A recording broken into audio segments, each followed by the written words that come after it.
नमस्कार दोस्तों, हमारे देश में अधिकतर लोगों का सपना है कि उनके पास एक सरकारी तेल कंपनी का पेट्रोल पंप हो, उनके बच्चे सेट हो जाएं, सारा सिरदर्दी खत्म हो जाए और एक प्रेस्टिजियस लाइफ बिताने का अवसर मिले। दोस्तों, क्यों नहीं होना चाहिए सपना? बिल्कुल होना चाहिए। सरकारी तेल कंपनियों में आप सबका अधिकार है, बराबर का अधिकार है। दोस्तों, जिन लोगों का ये सपना है या जिन्होंने ऑलरेडी आवेदन कर रखा है या आवेदन करने के बाद इंतजार कर रहे हैं, कोई पत्र तेल कंपनी से नहीं आ रहा है या आवेदन में कुछ खामियां हैं या रिजेक्शन हो गया है, इन सबको आज ये वीडियो ध्यान से देखना चाहिए। उनके लिए आज हम बहुत महत्वपूर्ण बातें बताने जा रहे हैं इस वीडियो के माध्यम से। दोस्तों, सबसे पहले मैं आपका एक भ्रम दूर करना चाहता हूं। अधिकतर लोगों में ये भ्रम है कि हमारे देश में पेट्रोल पंप केवल और केवल पहुंच वालों को मिलता है, पैसे वाले को मिलता है या बहुत पढ़े लिखे लोगों को मिलता है या किसी की सिफारिश से मिलता है। दोस्तों, ये सब भ्रम निकाल दीजिएगा। दोस्तों, सरकारी तेल कंपनियों की जो गाइडलाइंस हैं, सिलेक्शन गाइडलाइंस, जिसके अंतर्गत डीलर को नियुक्त किया जाता है, बहुत उदारवादी हैं, बहुत सिंपल है और एकदम पारदर्शित है।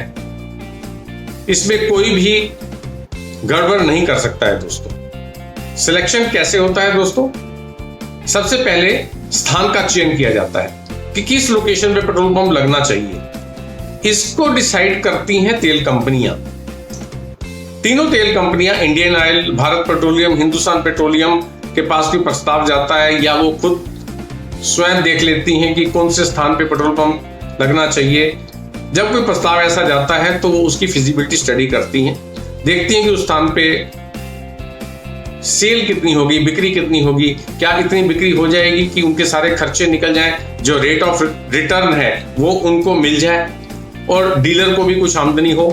अगर बिक्री इतनी नहीं है तो वहां पर पंप नहीं लगाया जाता है, क्योंकि स्थान वो वायबल नहीं है, फिजिबल नहीं है। दोस्तों, स्थान जब फिजिबल हो जाता है तो दोस्तों उसको शामिल कर लिया जाता है एसआरएमपी में। एसआरएमपी क्या है?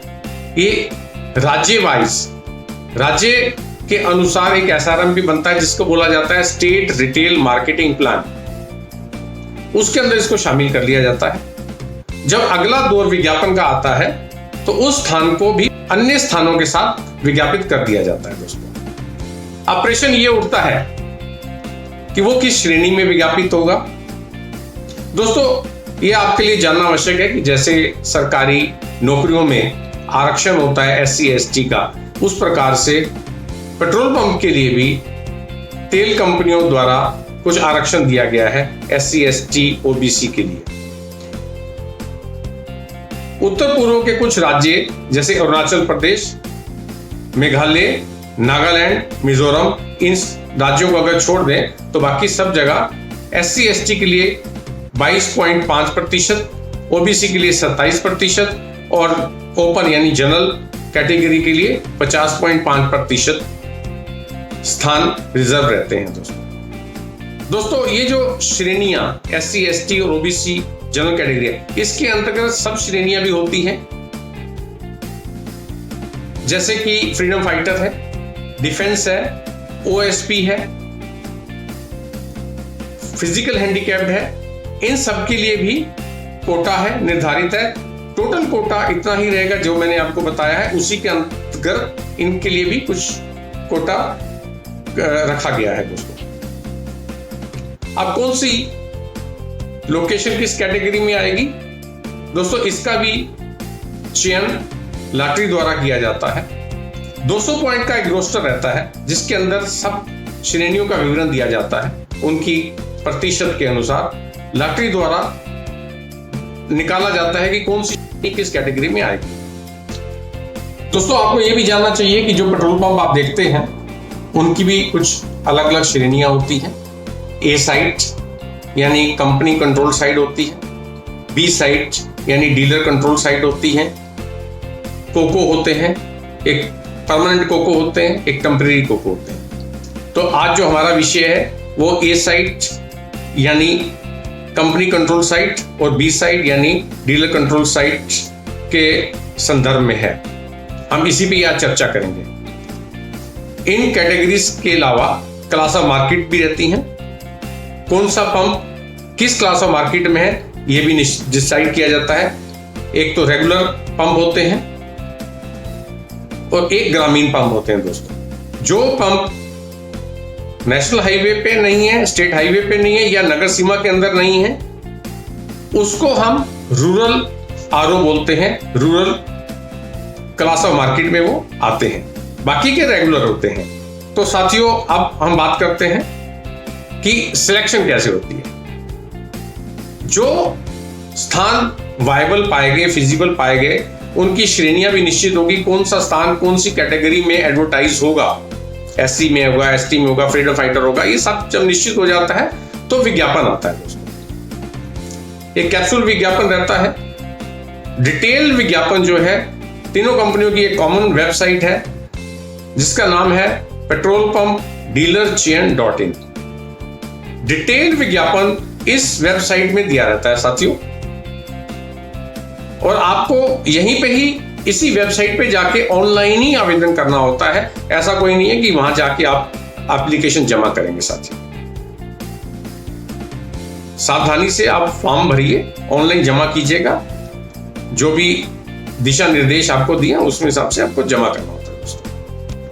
दोस्तों, जब एक से अधिक आवेदन आता है कंपनी के पास, जो ए श्रेणी के पंप हैं यानी ए साइट यानी कंपनी कंट्रोल्ड साइट, जो कि कॉर्पस फंड के अंतर्गत जिसका आवंटन होना है, तथा बी साइट यानी डीलर कंट्रोल साइट, इन दोनों किस्म की जो साइट्स हैं, इनका चयन लॉटरी द्वारा किया जाता है, ड्रा के द्वारा किया जाता है, आप सबकी उपस्थिति में किया जाता है। दोस्तों,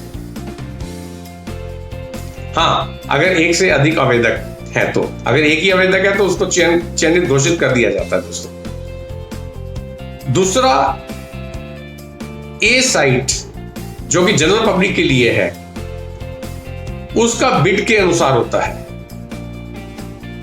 आप एक बिड देते हैं, राशि है, आप कितना पैसा देने को तैयार है कंपनी को। अगर जिसकी बिड ज्यादा होती है उसको चयन कर लिया जाता है। ऐसा भी हो जाता है कई बार एक से अधिक लोगों की सेम राशि बिड में आ जाती है, तो उस स्थितियों में जो चयन है वो लॉटरी द्वारा किया जाता है। दोस्तों, सिलेक्शन की पूरी प्रक्रिया को हमने 4 भागों में बांटा है। हम अलग अलग वीडियो के माध्यम से आपको सूचना, जानकारी देते रहेंगे। तो अगली जो वीडियो होगी उसके अंदर हम बात करेंगे पात्रता की, एलिजिबिलिटी की, कि कौन एलिजिबल है सरकारी तेल कंपनी का पेट्रोल पंप पाने के लिए। दोस्तों, अगर आपको ये वीडियो पसंद आए, अगर लगे कि ये जानकारी लाभकारी है, तो कृपया दूसरों से शेयर करें, सब्सक्राइब करें, ताकि अगली वीडियो जब आए तो आपको सूचना मिल जाए। धन्यवाद। अगले वीडियो को करें इंतजार। तब तक के लिए नमस्कार।